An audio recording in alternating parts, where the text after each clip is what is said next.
அஜித் சொன்ன ஒரே வார்த்தை ஷங்கரின் அடுத்த பிரம்மாண்டம். இன்றைய நடைமுறையில் சினிமாவில் முன்னணி நடிகர்களின் படங்கள் மொழியை ஒரு தடையாக கொள்ளாமல் பேன் இந்தியா மூவியாக இந்தியா முழுவதும் திரையிடப்பட்டு வெற்றி பெற்று வருகிறது. ஒரு சில கதைகள் ஒரு சில இடங்களில் தோற்று போனாலும் அதே கதை மற்ற இடங்களில் மற்ற மொழி ரசிகர்களால் கொண்டாடப்படுவது படைப்பாளியின் திறமைக்கும் கலைக்கும் ஆரோக்கியமான ஒன்றுதான். இதனை கருத்தில் கொண்டு இப்போது தயாரிக்கும் படங்கள் பல மொழிகளிலும் முன்னணி நட்சத்திரங்களை அந்தந்த கதாபாத்திரத்திற்கு தகுந்தாற்போல் கதைக்குள் நுழைத்து வெற்றி அடையும் தந்திரத்தை அறிந்து வைத்துள்ளனர் தயாரிப்பு நிறுவனங்கள். தெலுங்கு சினிமாவில் முன்னணி தயாரிப்பு நிறுவனமாக விளங்கும் மைத்ரி மூவி மேக்கர்ஸ் வரிசையாக பல முன்னணி நட்சத்திரங்களின் படங்களை தயாரித்து முன்னிலையில் இருக்கின்றது. அஜித்தின் குட் பேட் அக்லி படத்தை தயாரிக்கும் மைத்ரி மூவி மேக்கர்ஸ் தயாரித்து வருகிறது. எப்போதுமே அஜித் அவரது தயாரிப்பு நிறுவனத்துடன் நல்ல பாண்டிங்கில் தான் இருப்பார். தற்போது விடாமுயற்சி படத்தின் தயாரிப்பு நிறுவனம் லைக்காவின் சில நிதி சிக்கலால் தொடர முடியாமல் தெலுங்கு நிறுவனத்தின் முன்னணி நிறுவனமான மைத்ரி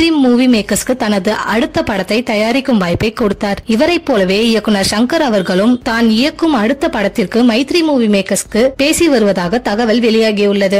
இந்த பிரம்மாண்ட இயக்குனருக்கு ஏற்ற நிறுவனம் இந்த மைத்ரி மூவி மேக்கர்ஸ் தான். ஏனென்றால் வரிசையாக அல்லு அர்ஜுனின் புஷ்பா 2, ராம் சரணின் அடுத்த படம் மற்றும் ஜூனியர் என்டிஆர் மற்றும் பிரசாந்த் நீல் கூட்டணி போட்டுள்ள என்டிஆர் 31 படம் என பல முன்னணி நடிகர்களின் படங்களை இவர்கள் தான் தயாரிக்கிறார்கள். கிட்டத்தட்ட 5000 கோடிக்கு மேல் திரைத்துறையில் மட்டும் முதலீடு செய்துள்ளது மைத்ரி மூவி மேக்கர்ஸ். சங்கர் பேச்சுவார்த்தை நடத்தி வரும் படத்தில் அஜித் நடிக்கவும் வாய்ப்பிருக்கலாம் என கூறப்படுகிறது. அஜித்தும் ஏற்கனவே சங்கரிடம் கதையும் கேட்டிருந்தாராம். அஜித் சொன்ன வார்த்தையால் சங்கர் பிரம்மாண்டமாக உருவாக்க திட்டமிட்டு வருகிறாராம்.